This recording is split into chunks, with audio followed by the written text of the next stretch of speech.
Hi there, Peg Leg Page, the 1 Foot Gamer. How's it going, everybody? I am doing great. It is Friday afternoon. Thought I'd break out a quick video real quick before I go downstairs and do my real job, which is selling things on eBay. But we're not going to worry about that right now, because today we're going to look at magic items that were in the AD&D Dungeon Master's Guide, but that had disappeared from the game by the 3.5 Dungeon Master's Guide. Now, these items may have cropped up elsewhere in the system, but one thing, I'm not checking 200 books to see if an item showed up, and the real idea is that these items were once core material, but later on, they just weren't. Now, like in all my videos here, I'm not going to look at, research, or discuss anything past version 3.5 of D&D. 4th edition, just being a completely different game, sent me off to play old versions of D&D, and I never came back into the fold for 5th edition. And I think this is common among many players my age range who are old enough to have played AD&D. They just stopped at 4th and never went forward again. Or stopped once they saw 4th and never went forward again. And I didn't go over every type of magic item.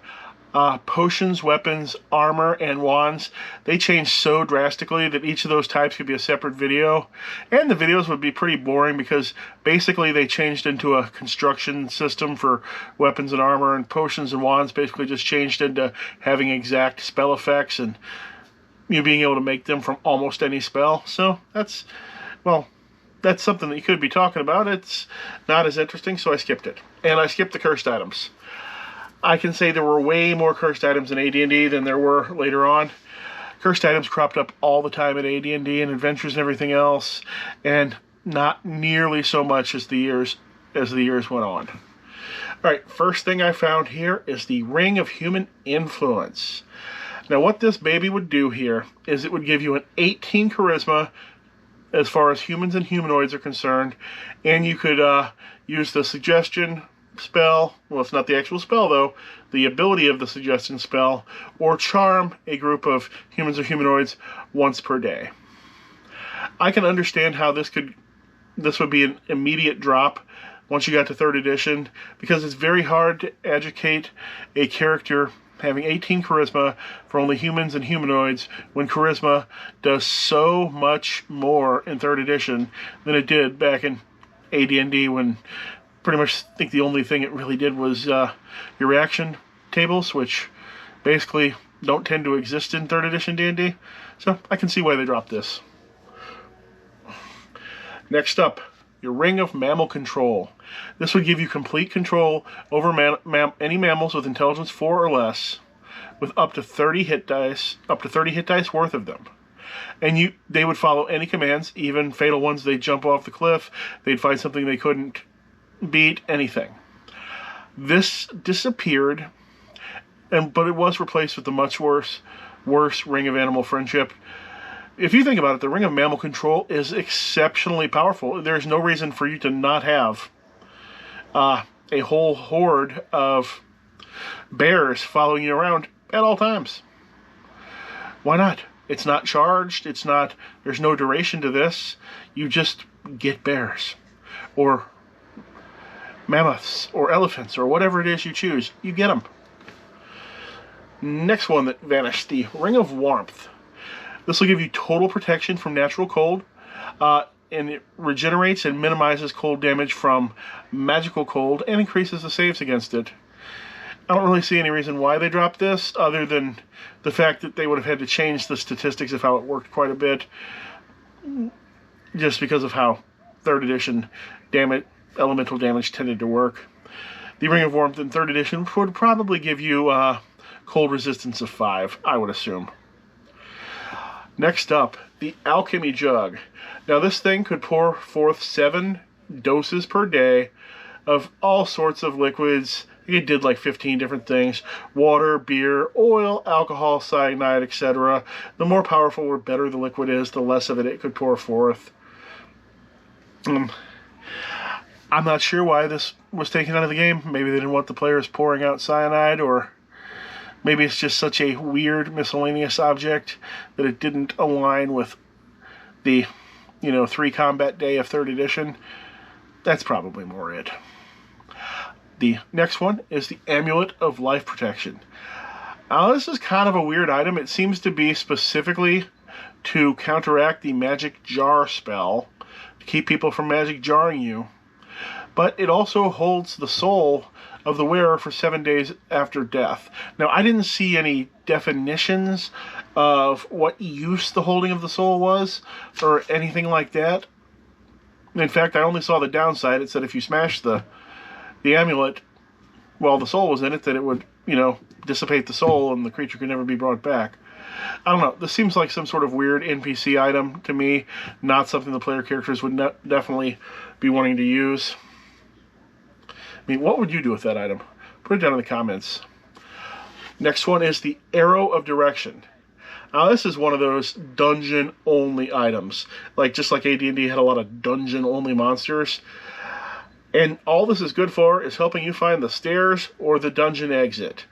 Because what it was, you just throw that arrow up in the air and tell it if you want it to point for stairs, slope, entrance, or exit, and it'll point right towards it. You can use it once per day, but you can use it up to 7 times within a certain amount of time in that, so it'll help you get out of there.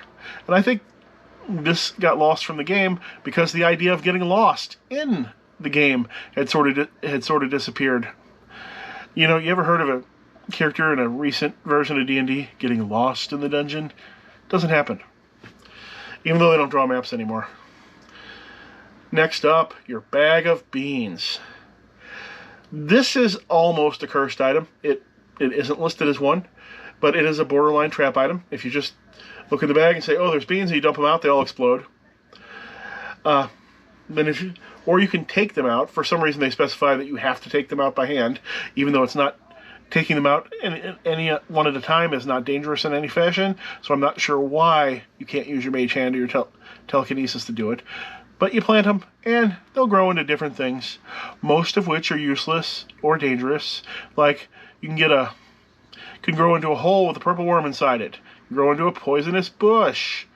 Could grow into a magic item, but it's stated that the majority of the beans in the bag should be useless or dangerous. And I think this vanished because by 3rd edition D&D, the system didn't like items like this with such randomness to them, and they really only kept the more iconic ones like the Deck of Many Things or the Rod of Wonder, which I believe was a Wand of Wonder that became the Rod of Wonder. Next up, another one of these weird randomly things, the Beaker of Plentiful Potions. This is an overly complicated item that basically has layers of different potions inside, and you could pour the potions out. I'm not sure if you can store them after you pour them out. It doesn't specify that one way or the other. And it will regenerate the potions, but eventually once you start using the item, it will wear out. It wears out in a matter of months. This is really complicated, and I would have probably dropped this from the system as well. Next one, Horn of Collapsing. This magic horn can be blown to collapse the ceiling above you, or more specifically, further away from you, doing massive damage, but it also has a 10% chance of backfiring and collapsing that ceiling above you instead.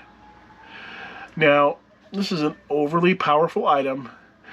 That is probably a nightmare in play if you've got a character who actually likes to use it, because he's either constantly collapsing ceilings all over the place, wherever you are, perhaps making areas impassable, getting lots of damage out to the bad guys, and for sure, eventually collapsing the ceiling over the party, probably killing the squishier characters, the mage, any of your henchmen, your torchbearers, killing all of them. So I can see why that's gone. Next up is the Instrument of the Bards. This is like a complicated subclass of magic items. It says there's 7 different ones. They have different abilities, but this whole thing is keyed in to the 1st edition Bard. If you guys don't know about the 1st edition Bard, it's this overly complex multi-class thing you have to do where you get to medium to high level in multiple classes before finally becoming a Bard. And this was removed because Bards became a normal class in 2nd edition and stayed as one. Also became much less powerful.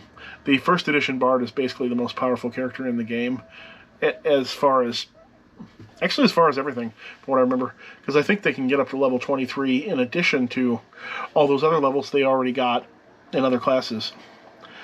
Now, there were a whole lot of magical books that would have permanent effects on you in first edition. A lot of those books just vanished from the game, or they were upgraded into being artifacts. So no longer are all these books showing up on your common tables. I don't think you can get an artifact randomly in 3rd edition like you can in AD&D, so that basically took them out of the game. Next one up, your phylactery. I believe a phylactery is just a fancy necklace of long years. This is slows your aging down to 1/4 of normal, so for every 4... You'll age 1 year in every 4 years' time. Now, old D&D had tons of downtime.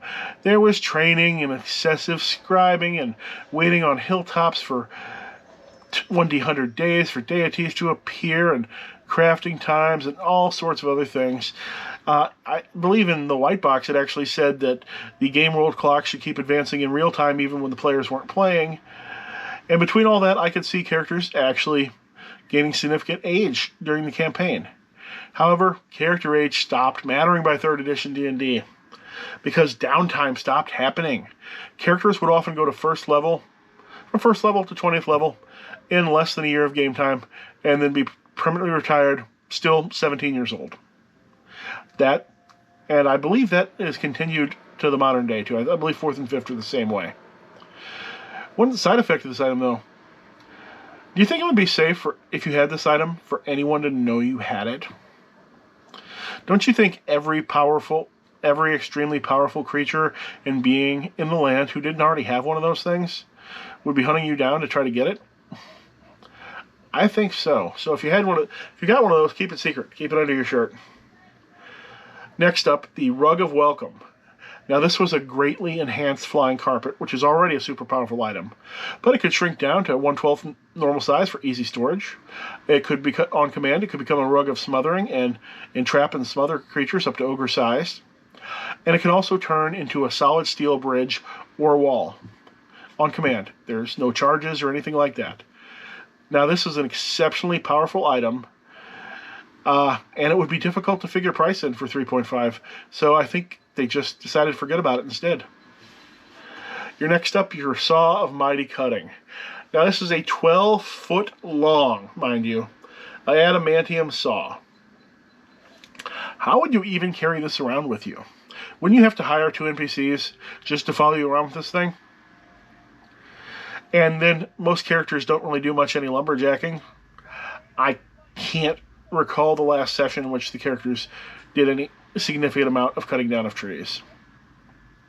Just doesn't show up, especially doesn't show up in newer versions of the game. Let's look at a couple of scarabs. The Scarab of Enraging Enemies. This has charges, and you can set this baby off and put all your opponents into a berserker rage. Now, that's never going to backfire, is it? Not one bit. Now, in this berserker rage, they will also attack each other. They will just attack whatever's closest. And I guess, I don't know. Actually, I'm not sure why they took this out, because I do believe there are spells and effects in 3rd edition that do the same thing. Then the other one is the Scarab of Insanity. Basically, you're going to put everyone within 20 feet, friend and foe. You're going to put them under the effects of a confusion spell for, I think it's 2d6 rounds, and they have a -2 to the save. And if the thing actually has magic resistance, they have a -10% to their magic resistance against this item. I could see why you'd remove this, because it affects everyone, including your allies. And both really are just instruments of chaos. Next up, your Spade of Colossal Excavation. Now, I don't think your more modern superheroic heroes just do as much digging as they used to. I mean, they don't even allow you to call dwarves diggers anymore, do they? No. The size of this thing also makes it impossible to just carry around with you, because it's roughly the same dimensions as a highway speed limit sign on a pole. It's about 8 feet tall with a spade 3 foot by 2 foot on it. Yeah, once again, that's the sort of thing you'd have to hire somebody to carry around with you. All right, that's pretty much the last of them. One other mention, all of the talismans pretty much got changed from being normal magic items to artifacts. Alright, I think that's all I've got for today. Thanks for watching. Hey, I might mention that I buy RPG and tabletop gaming materials of all types. My other channel, One Foot Flipper, details my business in that, and I sell them on eBay. So if you just want to get rid of that stuff and you don't want to go to all the trouble to sell that stuff on eBay yourself and have to figure your taxes and expenses and all that and do all that work, you can sell them to me. Contact me on my Instagram. Link to that down below.